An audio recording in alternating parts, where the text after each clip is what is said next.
Section 2 of Lives of the Queens of England, Volume 2, by Agnes and Elisabeth Strickland. This recording is in the public domain. Catharine Parr, Chapter 1, Part 2.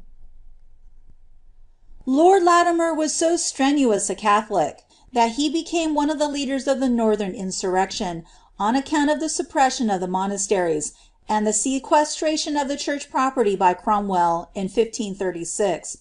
This revolt, though chiefly proceeding from the miseries of a starving population, who found themselves suddenly deprived of the relief of conventual alms in seasons of distress, assumed the tone of a domestic crusade against the enemies of the olden faith, and was called the Pilgrimage of Grace. 40,000 rustics in Yorkshire alone appeared in arms, bearing white banners in the image of the Saviour on the cross, and the chalice and host depicted thereon. Their nominal general was Robert Aske, a gentleman of mean condition and a mysterious personage entitled the Earl of Poverty, but an enthusiastic junto of nobles, knights, and ecclesiastics, at the head of whom was the Archbishop of York. Lord Neville, Lord Darcy, and the husband of Catharine Parr, were allied with these adventurers. They were knit together with oaths of compact, and they compelled the inhabitants of every village or town to take this oath, and to join the pilgrimage. They became so formidable in a short time, that the Duke of Norfolk, who was empowered by the king to put down the rebellion, considered it more desirable to negotiate than to fight, and a peaceable conference was appointed, between the royal commissioners, and a chosen number of the leading men among the insurgents at Doncaster. Lord Latimer was one of the delegates nominated by the pilgrims, for the perilous service of laying their grievances before the sovereign and stating their demands. 4 pledges were given by the duke for the safe return of the delegates. They demanded, among other things, the restoration of the monastic establishments and the papal supremacy, the suppression of heretical books, especially the writings of Wycliffe, Luther, Melanchthon, and others whom they specified, and that the heretical bishops might be condemned to the flames, or else compelled to do battle in single combat with certain valiantly disposed pilgrims, who would take upon themselves the office of champions for the church militant. There were also many legal and statistical reforms required. But the most extraordinary demand of the northern democracy was, that the king should expel from his council all men of villain blood, especially Cromwell, Rich, and others, who had risen from a humble station in society. In every era of our history it may be noted that the lower classes have disliked the elevation of persons of their own degree to the exercise of authority in the state. Such is the inconsistency of popular pride. The king was much offended at the manifesto of the pilgrims, and took upon himself the task of compounding a reply, in which he expressed his astonishment that ignorant people should go about to instruct him in matters of theology, who somewhat had been noted to be learned in what the true faith should be. In this, his majesty, with all the pride of authorship, evidently designed to recall to the memory of the more polite members of the confederacy his own book against Luther, which had procured for him from the pope the title of Defender of the Faith. He also angrily complains of their presumption in wanting to mend his laws, as if, after being their king 28 years, he did not know how to govern the realm. He rejected all their petitions, but offered to pardon them for appearing in arms against him, if they would give up their ringleaders, and concluded by bidding them admire the benignity of their sovereign. The pilgrims declined the royal grace under such conditions, recalled their delegates, and made them ready for battle. The wise and conciliating policy of the Duke of Norfolk prevented the collision which appeared almost inevitable. He prevailed upon the insurgents to lay down their arms, on condition of receiving free pardon from the king, with a promise that their grievances should be discussed in Parliament, and with some difficulty he induced the king, who was very peevish with him about it, to publish the amnesty without exceptions. The general pardon was dated December 9th, 1536. In February the insurrection broke out again, but Lord Latimer did not join it. The prudent counsels of Catharine possibly deterred her lord from involving himself a second time in so rash an enterprise. It is certain that, by remaining quiescent, he escaped the tragic fate of his northern neighbours and late confederates, the Lord Darcy, Sir Robert Constable, Sir Stephen Hamerton, and upwards of 70 others, on whom the royal vengeance inflicted the extreme penalty of the law. The only daughter of Sir Stephen Hamerton was betrothed to Catharine's youthful kinsman, Walter Strickland, and not only this family connection, but the execution of several of the Nevilles after the second rising, must have rendered this period a season of fearful anxiety to Lord and Lady Latimer. It was probably about this time that Sir John Russell, the Lord Privy Seal, took the opportunity of requesting a very inconvenient favour for one of his friends, of Lord Latimer; namely, that his lordship should oblige this person with the loan of his fine mansion in the churchyard of Chartreux, now called the Charter House. Latimer did not venture to refuse, but his extreme reluctance to comply with the request may be seen in the following letter written in reply. Right Honourable and my especial good Lord, after my most hearty recommendations had to your good lordship, whereas your lordship doth desire of your friends my house within Chartreux churchyard besides so, I assure your lordship the getting of a lease of it cost me 100 mares, besides other pleasures, or improvements, that I did to the house, for it was much my desire to have it, because it stands in good air, out of press of the city. And I do always lie there when I come to London, and have no other house to lie at. And also I have granted it to farm to Mr. Newdigate, son and heir to Sergeant Newdigate, to lie in the said house in my absence, and he to void whensoever I come up to London. Nevertheless I am contented, if it can do your lordship any pleasure for your friend, that he lie there forthwith. I seek my lodgings at this Michaelmas term myself. And as touching my lease, I assure your lordship it is not here, but I shall bring it right to your lordship at my coming up, at this said term, and then and always I shall be at your lord's commandment, as knows our Lord, who preserve your lordship in much honour to his pleasure. From Wyke, in Worcester, the last day of September. Your lordship's assuredly to command, John Latimer. To the right honourable and very especial good lord, my Lord Privy Seal. From this letter we may gather that the household arrangements of the second husband of Catharine Parr were of the same prudential character, which induces many of the nobles of the present age to let their mansions, ready furnished, to wealthy commoners, when they retired to their country seats, with this difference. Lord Latimer's arrangement with the heir of Sergeant Newdigate was a perennial engagement, by which the tenant was to vacate the house when his duties in Parliament or other business called his lordship to town. It must have been a serious annoyance to all parties for the friend of my Lord Privy Seal to take an impertinent fancy of occupying Lord Latimer's town house under these circumstances, and yet, because the minister prefers the suit, the noble owner of the mansion is compelled to break his agreement with his tenant, and to seek for other lodgings for himself against the ensuing session of Parliament, in order to accommodate a person who has evidently no claim on his courtesy. But a man who had been once in arms against the sovereign would, in that reign, be careful how he afforded cause for offence to one of the satellites of the crown. After his name had been connected with the pilgrimage of grace, Lord Latimer had a delicate game to play, and it was well for him that his wife was related to the king, and the niece of a favoured member of the royal household, William Parr. Catharine's sister, Lady Herbert, had an appointment in Jane Seymour's court, and assisted at the christening of Edward VI. That Catharine Parr was not only acquainted with Henry VIII, but possessed a considerable influence over his mind, some years before there was the slightest probability of her ever becoming a sharer of his throne, is certified by the history of the Throckmorton family, to which we are principally indebted for the following details. Sir George Throckmorton, the husband of Catharine Parr's aunt, having incurred the ill will of Lord Cromwell in consequence of some disputes arising from the contiguity of their manors of Cofton Court and Aursley, Cromwell endeavoured to compass the ruin of his aristocratic neighbour by accusing him of having denied the king's supremacy.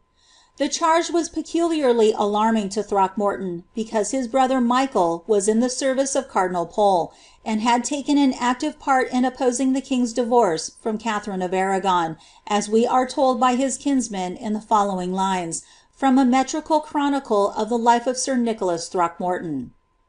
For after that resolve stood the king, to take a new and leave his wedded wife, my uncle was the means to work the thing, by Reynold Poole, who brewed all the strife, and then at Rome did work the contrary, which drave the king at home to tyranny. Throckmorton MS. The subject of Sir George Throckmorton's imprisonment and the distress of his family is introduced in these quaint lines. My father's foes clapped him, through cantered haste, in Tower fast, and gaped to joint his neck. They were in hope for to obtain a mate, who heretofore had laboured for a check. Yea, grave ills grieved him ill without a cause, who hurt not them, nor yet the prince's laws. Thus everything did run against the hair, our name disgraced, and we but witless boys, did deem it hard such crosses then to bear, our minds more fit to deal with childish toys, but troubles are of perfect wit the schools, when life at will feeds men as fat as fools. After drawing rather a ludicrous picture of their tribulations, and comparing Lady Throckmorton in her tears to a drowned mouse, he introduces the family of Parr on the scene. While flocking foes to work our bane were bent, while thunderclaps of angry Jove did last, then to Lord Parr my mother saw me sent, so with her brother I was safely placed. Of alms he kept me in extremity, who did misdoubt a worse calamity. O lucky looks that fawned on Catharine Parr, a woman rare like her but seldom seen, to Borough first and then to Latimer, she widow was and then became a queen. My mother prayed her niece with watery eyes, to rid both her and hers from endless cries. She, willing of herself to do us good, sought out the means her uncle's life to save, and when the king was in his pleasing mood, she humbly then her suit began to crave. With wooing time's denials disagree, she spake and sped, my father was set free.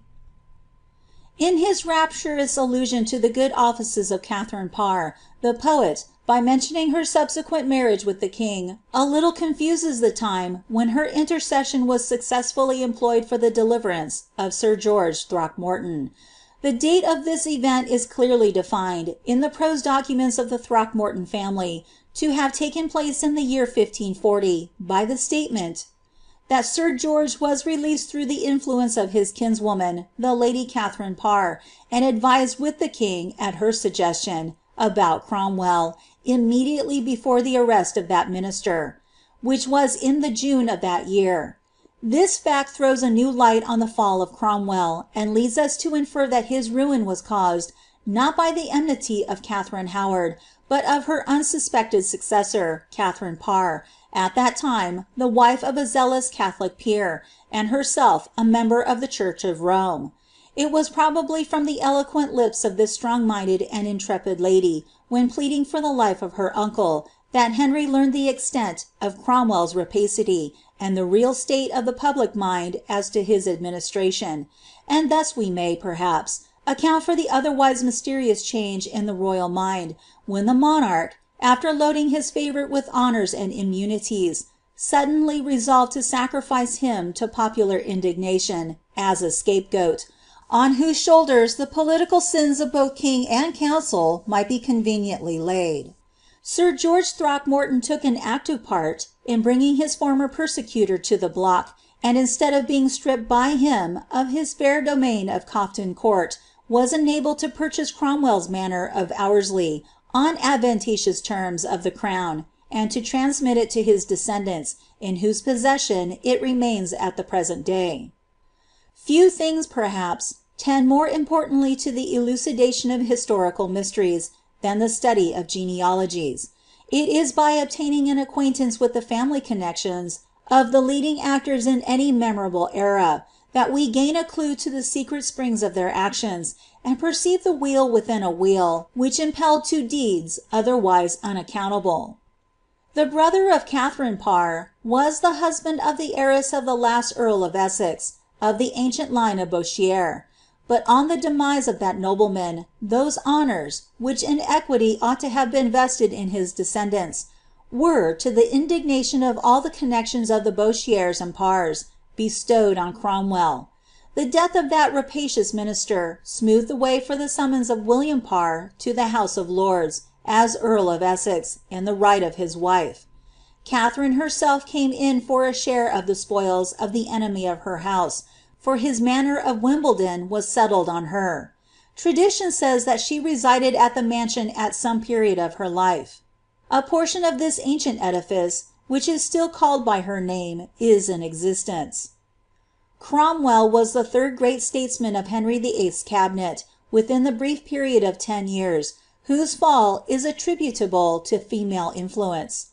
Wolsey and More were the victims of Anne Boleyn's undisguised animosity, and the secret ill will of Catharine Parr appears to have been equally fatal to Cromwell, although her consummate prudence in avoiding any demonstration of hostility has prevented her from being recognised as the author of his ruin, save in the records of the house of Throckmorton. The execution of the unfortunate queen, Catherine Howard, in February 1542, preceded the death of Catharine Parr's second husband, Lord Latimer, about 12 months. The will of Lord Latimer is dated September 12, 1542, but as it was not proved till the 11th of the following March, it is probable that he died early in 1543.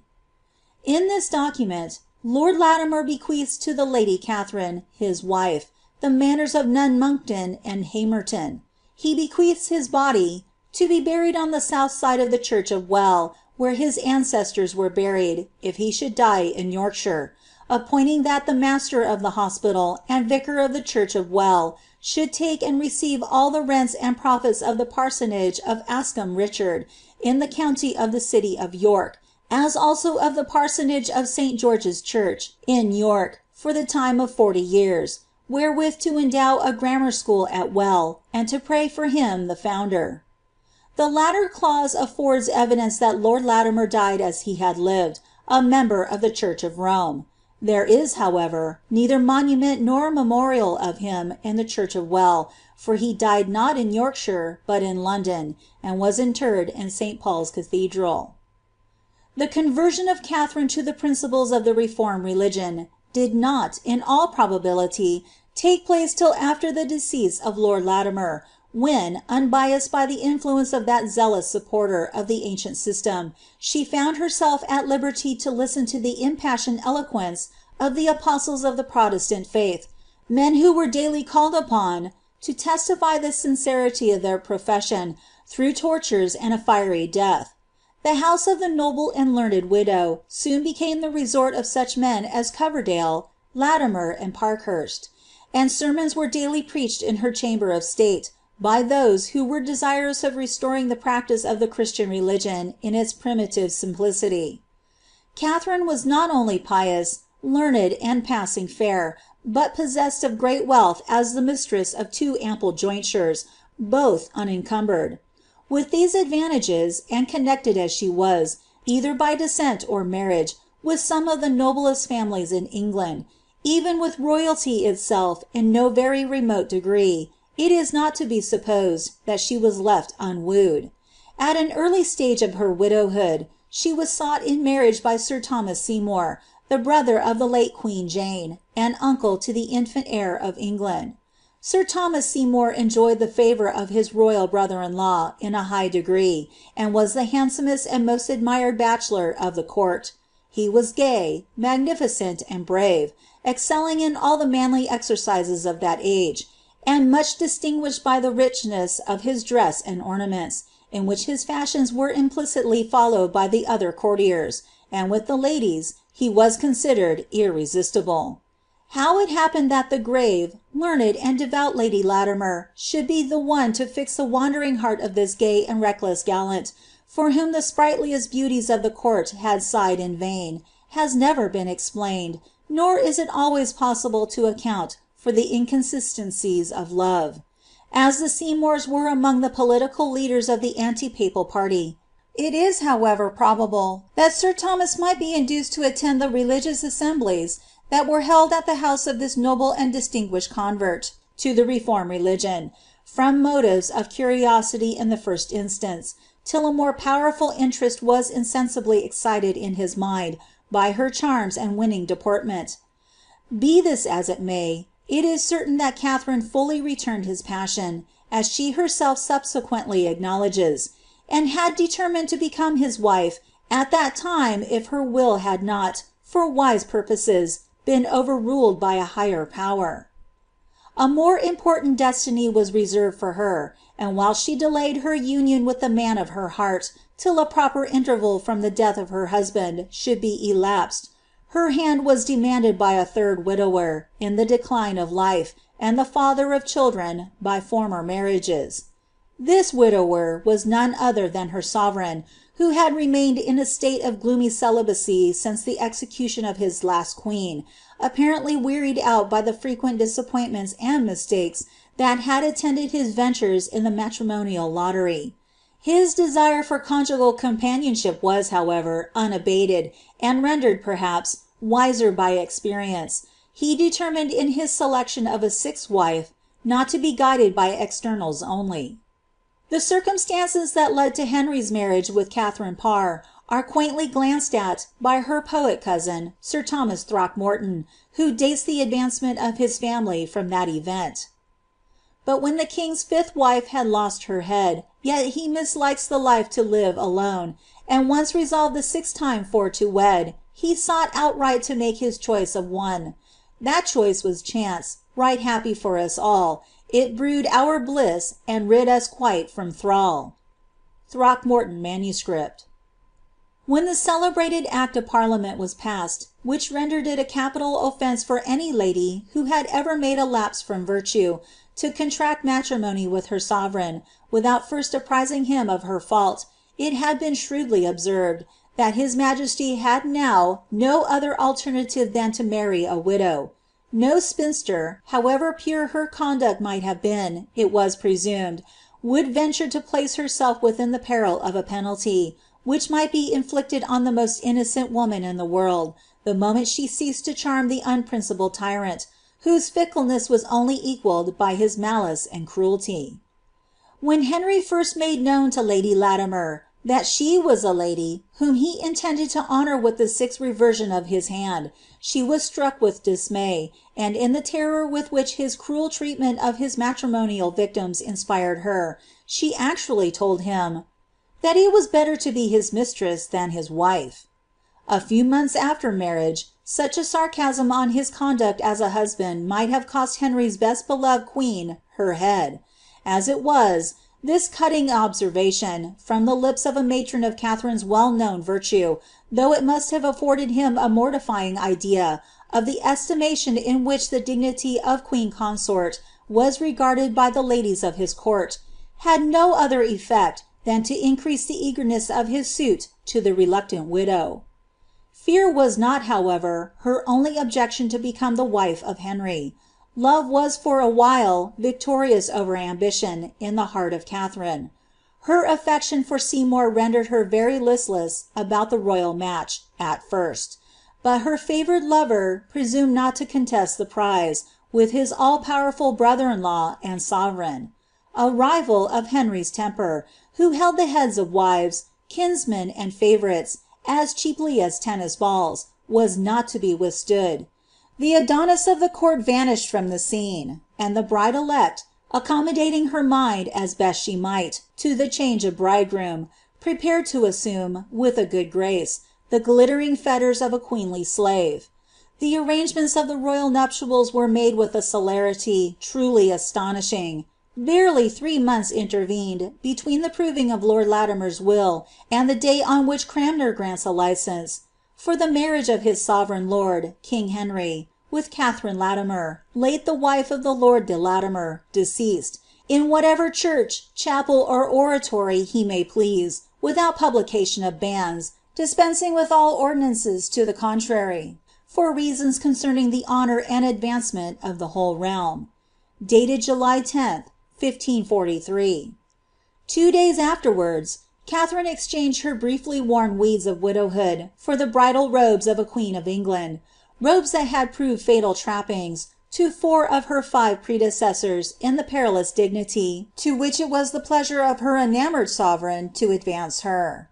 The nuptials of Henry VIII. And Catharine Parr, instead of being hurried over secretly in some obscure corner, like some unhallowed mystery, as was the case in his previous marriages with Anne Boleyn and Catherine Howard, were solemnized much in the same way as royal marriages are in the present times, without pageantry, but with all suitable observances.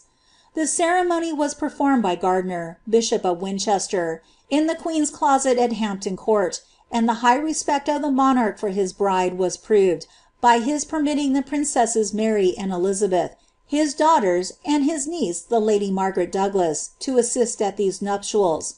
The queen was also supported by her sister, Mrs. Herbert, afterwards Countess of Pembroke, her beloved friend, Catherine Willoughby, Duchess of Suffolk, Anne, Countess of Hertford, and Joanna, Lady Dudley.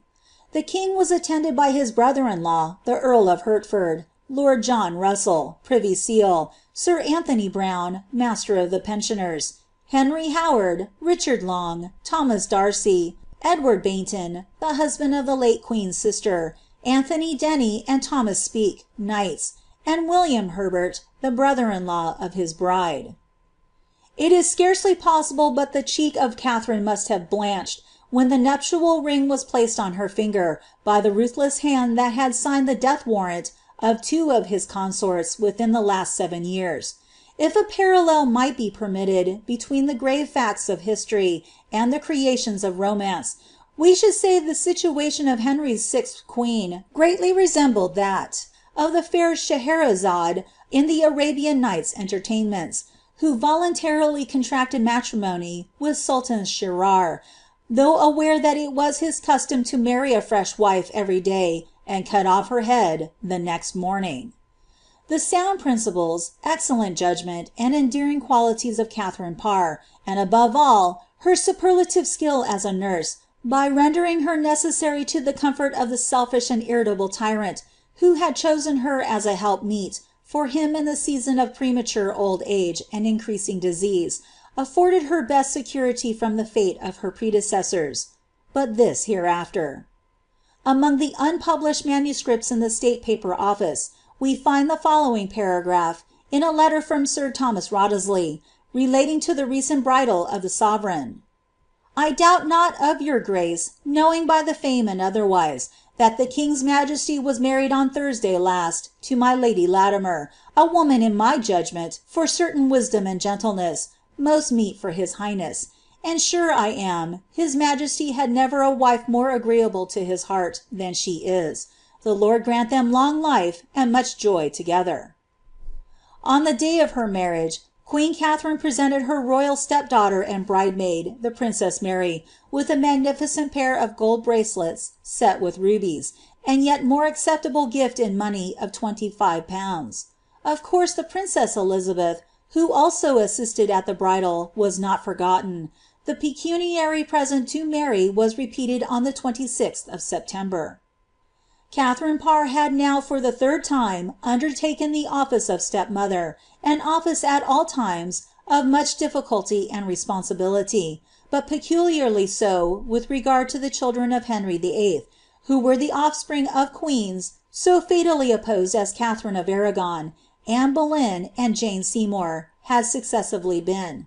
How well the sound sense and endearing manners of Catharine Parr fitted her to reconcile the rival interests, and to render herself a bond of union between the disjointed links of the royal family, is proved by the affection and respect of her grateful stepchildren, and also by their letters after King Henry's death. Whether a man who had so glaringly violated the duties of a father to his daughters as Henry had done, deserves any credit for paternal care in his choice of his 6th queen, it would be difficult to say. but it was scarcely possible for him to have selected a lady better qualified to conduce to the happiness of his children, to improve their minds, and to fit them, by the inculcation of virtuous and noble sentiments, to adorn the high station to which they were born. The union of the sovereign with the pious and learned lady Latimer was the cause of great joy to the University of Cambridge, where the doctrines of the Reformation had already taken deep root. The opinions of this erudite body on the subject are eloquently expressed in their congratulatory address to Henry on his marriage.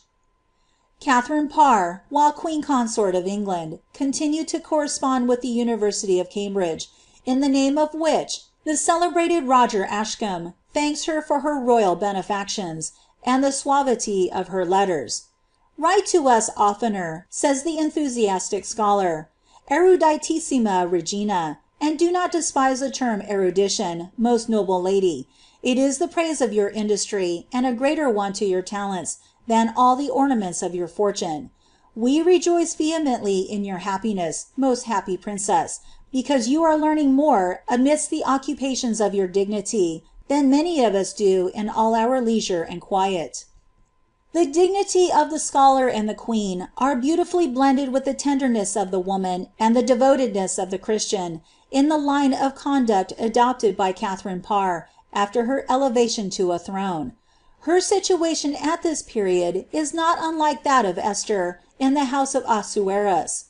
Her attachment to the doctrines of the Reformation naturally rendered her an object of jealous ill will to Gardiner, Bishop of Winchester, the leader of the anti-papal Catholic party, and as early as the second week after her marriage, this daring ecclesiastic ventured to measure his power against that of the royal bride, by an attack on a humble society of reformers at Windsor. Anthony Persons, a priest, John Marbeck, a chorister, Robert Testwood, and Henry Filmer were the leading persons attached to this community, but it was suspected they received encouragement from members of the royal household. Dr. London, one of the most unprincipled agents of Cromwell in the spoliation of the abbeys, had, since the fall of his patron, changed his tact, and was employed by the triumphant faction, in preparing a book of informations, denouncing every person in Windsor who was suspected of holding opinions at variance with the 6 articles. This book was presented to Gardiner, who moved the king in council, that a commission should be granted, for searching all the houses in Windsor, for books written in favour of the new learning.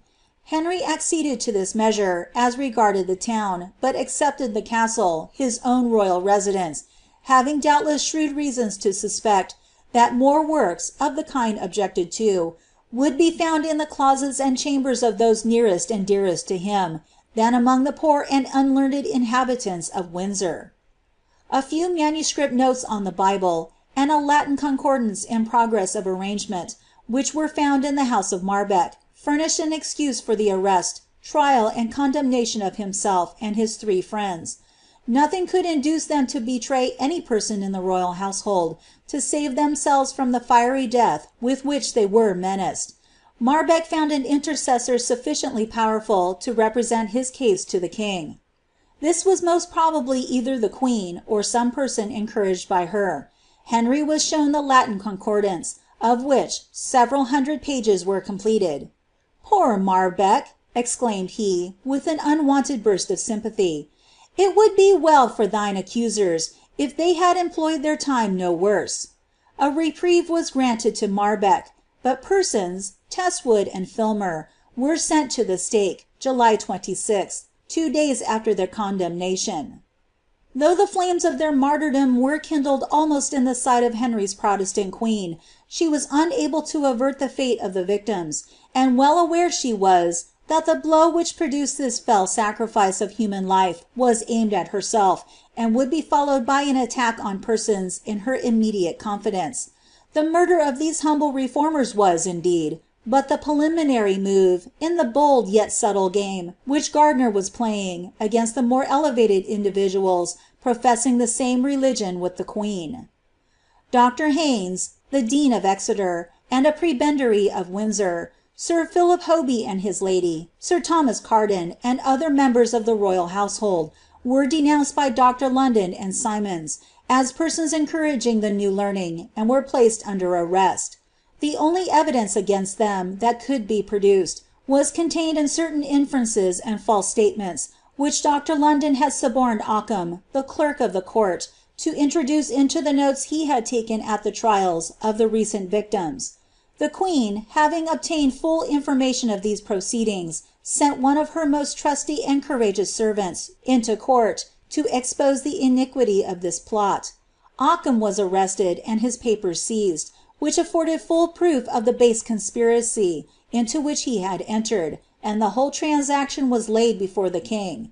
The tables were now completely turned. London and Simons were sent for and examined on oath, and, not being aware that their letters were intercepted, fully committed themselves, were found guilty of perjury, and were sentenced to be placed on horseback with their faces to the horses' tails, with papers on their foreheads, setting forth their perjury. They were then set in the pillory at Windsor, where the king and queen then were. Catharine sought no further vengeance, and the mortification caused by this disgraceful punishment is supposed to have caused Dr. London's death. Such were the scenes that marked the bridal month of Catharine Parr, as Queen of England, that month which is generally styled the honeymoon. Her elevation to the perilous dignity of queen consort afforded her, however, the satisfaction of advancing the fortunes of various members of her own family. She bestowed the office of Lord Chamberlain on her uncle, Lord Parr of Horton. She made her sister, Lady Herbert, one of her ladies of the bedchamber, and her stepdaughter, Margaret Neville, the only daughter of her deceased husband, Lord Latimer, one of her maids of honour.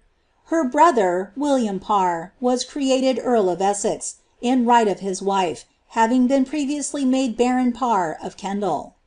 The preferment which Queen Catharine's cousins of the house of Throckmorton obtained through her powerful patronage is thus quaintly described by the poetical chronicler of that family. Lo then, my brethren, Clement, George, and I, did seek, as youth doth still, in court to be. Each other's state as base we did defy, compared with court, the nurse of dignity. 'Tis truly said, no fishing to the seas, no serving but a king, if you can please. First in the court my brother Clement served, a fee he had, the queen her cup to bring, and some suppose that I right well deserved, when suer they saw me chosen to the king. My brother George, by valor in youth rare, a pension got and gallant halbert bare. End of Section 2.